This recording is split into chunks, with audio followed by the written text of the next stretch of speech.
Now, we have been discussing the last number of days about how things looked bad for AMC, and then they looked horrible for AMC, and things still look horrible.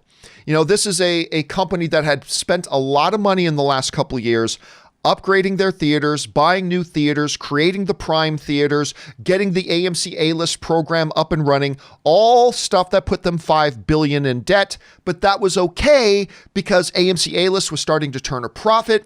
All the theaters had been upgraded. They were set and ready to make money. But Rob, just as they hit $5 billion of debt, along came the lockdown, and it has left them in a position where it is actually a legitimate question mark that they'll ever open their doors again. I believe they will, but it's a legitimate question mark about whether they ever will again. Well, new reports are coming out discussing the fact that AMC Theatres, there could still be life with them if they actually file properly for bankruptcy. Now, if they file for bankruptcy, that will give them Chapter 11 protections under the law that will help out, but it will still leave them in a very dire situation. How dire has the stuff gotten? Well, AMC Theatres has just sent a letter. I won't read this entirely, but AMC Theatres has just sent out a memo to the landlords of all the AMC theaters, and you know that's not cheap.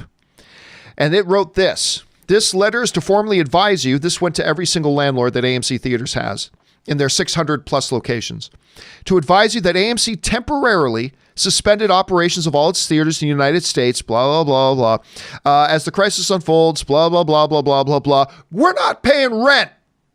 That's it. They could have just put like 7 or 8 big words in red. We're not paying rent. There's 4 words. That's all. That's basically all this red lettering here. This is them basically saying we're not paying rent anymore. So the final paragraph, AMC intends to advocate at the federal level for appropriate relief for the theater, exhibition, and real estate industries. AMC is willing to discuss with you any suggestions you may have for getting through this crisis and planning for when AMC can reopen and pay rent. But again, the big giant magic 4 letters is, we're not paying rent. And that's it. They're just simply in a position where they can't do it. They have no option at this point, and so that's how dire the situation has become.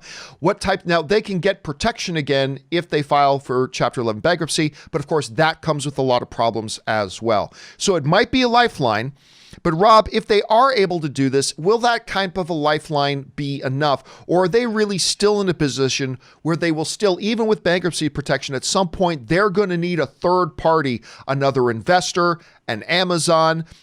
Hey, Amazon, why don't you buy it?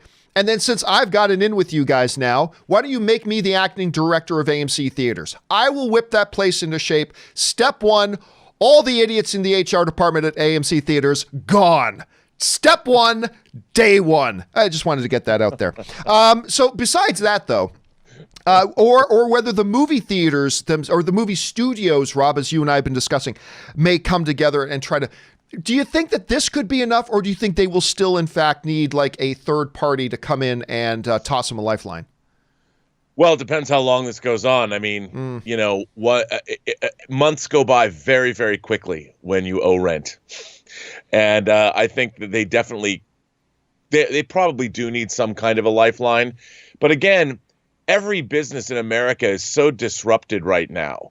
And I mean, it's going to be interesting to see if lenders are going to forgive these things, because it's going to, you know, again, when it's a disruption across the board. How we talked about all the suppliers of AMC that provide their sodas and their popcorn, they're affected. Landlords are affected. The studios are affected. The employees are affected.